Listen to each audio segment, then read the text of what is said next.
Welcome back to J&J Dynasty. Let's get this thing started here, and we'll take off the original page there. All right, so basically, I am going to go through the 2024 post NFL draft for the rookies.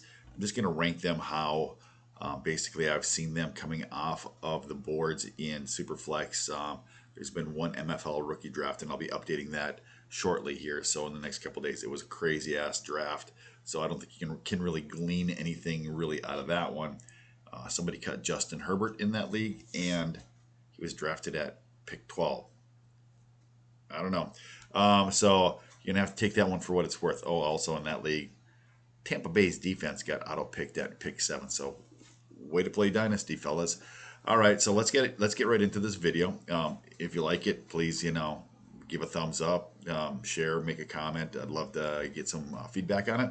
But let's get right into this thing and go from there. All right. All right, so let me click on some stuff and get some stuff rocking and rolling. What the heck? No, that's the wrong one there then. What? Oh, no. Let's get back. I'm revealing too much stuff already. That's what I wanted to do. It's been a while since I've done a video, so I apologize for my mistakes.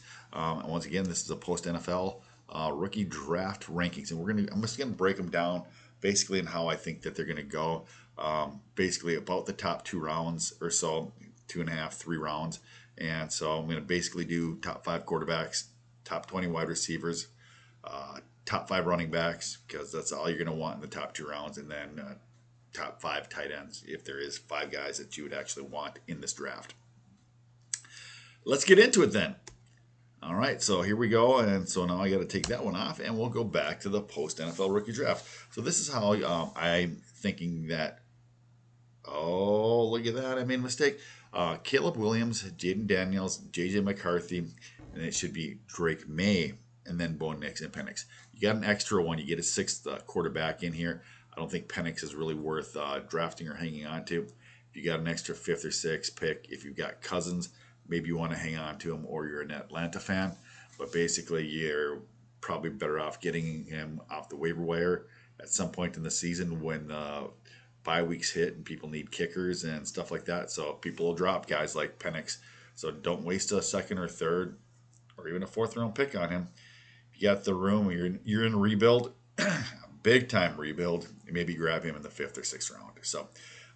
But yeah, that should be a Drake May there as a number 4. I think McCarthy, from what I've been seeing, has been going before Drake May. I don't know why the big drop on him.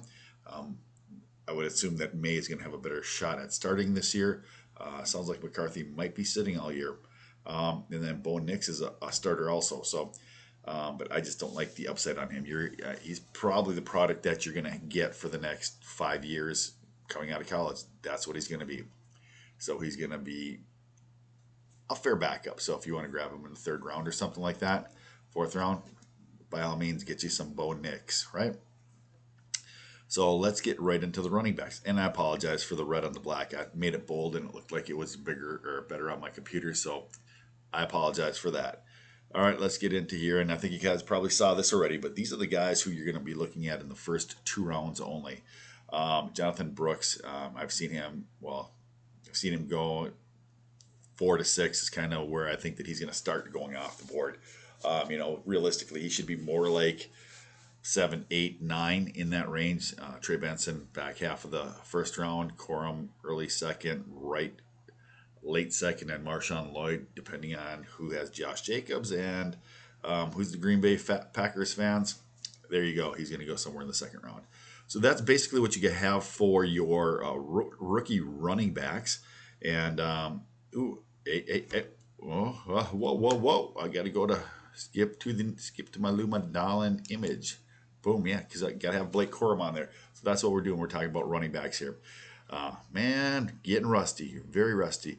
Once again, Brooks is going to be mid 2nd round, Benson late 1st round, Corum probably early half of the 2nd, Jalen Wright probably late half of the 2nd, and Marshawn Lloyd could go anywhere mid to late 2nd, depending on what you're looking at. So that's pretty much what I'm going with there.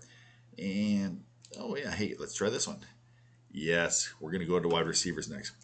And I'm going to break this one down. I'm going to have top 10 and then the second 10, so the top 20 wide receivers. And I'll kind of go through groups. They're kind of groupings, right? More so than they are anything else. You have your top three, Harrison, Neighbors, and Odunze. That's going to be almost chalk in almost every league. It's almost going to be a 1, 2, 3 type of proposition for you. Okay. Brian Thomas, Worthy, and McConkey. Those guys are the next three guys. Worthy's going to jump around. There's some lot of love for Ladd, and Brian Thomas I've seen fall a little bit in some drafts. So we'll see how that breaks down. But those are kind of like the next three in a tier. Then you have kind of the athletic tier, and I flip flop. If you have a Josh Allen, sure, might as well try and get Keon Coleman, right? You have A.D. Mitchell, very athletic, and Xavier Legette. Those three guys could be wind up being phenomenal assets. Who knows? Ricky Pearsall, because of the draft capital, he's got to be this high. I liked his profile. I thought he should have been an early second round pick, but that's not where he's probably going to go. He's probably going to go mid or second because they have just signed Jennings. Ayuk's got another year left, and Debo probably is there for 2 more years. So at best, if they don't re-sign Ayuk, it's 2 years out. If they do re-sign Ayuk, I mean, when is Ricky Pearsall really going to get enough snaps to be viable? So that's kind of why we're going with this, and that's kind of how I've seen, once again, how guys have been coming off the board, basically, roughly, in Superflex drafts, startup leagues, and stuff like that. So this is how I think it's roughly going to go. So that's your top 10 wide receivers. Your next 10 wide receivers is going to be something like this, and then it's not going to be that way for sure, but there's been a lot of Jermaine Burton love because he's landed in Cincinnati as the third wide receiver. So everybody thinks that he can be a top 36, top 40 type wide receiver out of the gate. I don't think that he's as good as Boyd, even though Boyd was declining, but I think it's going to lead to more receptions for T. Higgins, actually. Chase is going to get his long balls. Chase is going to get his 6 to 8 catches a game. I think more is going to fall on the running backs receiving some balls. Tight ends maybe getting a couple more, but I think it's going to add up to a couple more catches for T. Higgins. And Burton is going to be out there, but I don't look at him much more than a KJ Osborne this year with upside as far as a third receiver. Roman Wilson, he's kind of an interesting prospect just because of his landing spot. He could literally wind up being the number one, the PPR type of guy. So he's never really done that in college. It's going to be difficult for him to do that. He was outproduced by a tight end in college. So I'm not the biggest fan of him, but I think that's about where he's going. Polk is with New England, and he's slid down the board because, he's with New England. Nobody really likes that offense. Malachi Corley, still learning the position at running back.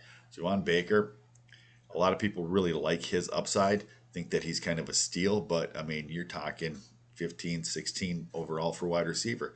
He's going to be solidly in your third round, just like Jalen McMillan. Some people really like him, and some people are going to nab him in the mid-second.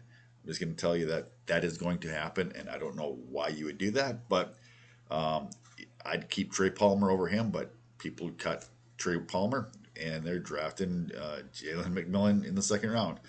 Doesn't really make sense to me, but we've got Luke McCaffrey, Devontae Walker, another athletic freak, and Malik Washington, who I was much higher on until he got drafted by the Dolphins, who have way, way, way too many weapons. Weapons are great, but if you only get 3 touches, you have to score a touchdown on one of the 3. How many guys can really do that? I know these are explosive weapons, but how often is that going to happen? So that kind of gets us into through the wide receivers. So that's kind of your top 20 wide receivers. There's a couple other guys out there that have some steam behind them, had some early steam behind them. And but this is kind of how it's breaking down. These are the top 20 biggest names, I guess, at this point with what people are looking at, right? So let's slide on down the road, right? I think it's this one. Nope, it's not that one. All right, I've got them in the same thing. Is that what I did? Oh, image. I don't have another image. That is why. because we are through that. So now we're just going to tight ends. So we all know who this is going to be, right? The tight ends. And really, there's only one tight end at all that you even want for anything, realistically, is Brock Bowers. So I can pull that image off right there, right? Boom, just get rid of it. So we have Brock Bowers, and he's really the only one that you really want. Ben Sinnott, nice landing spot. Typically takes tight ends, what, 2, 3, 4 years before that they really produce and come out.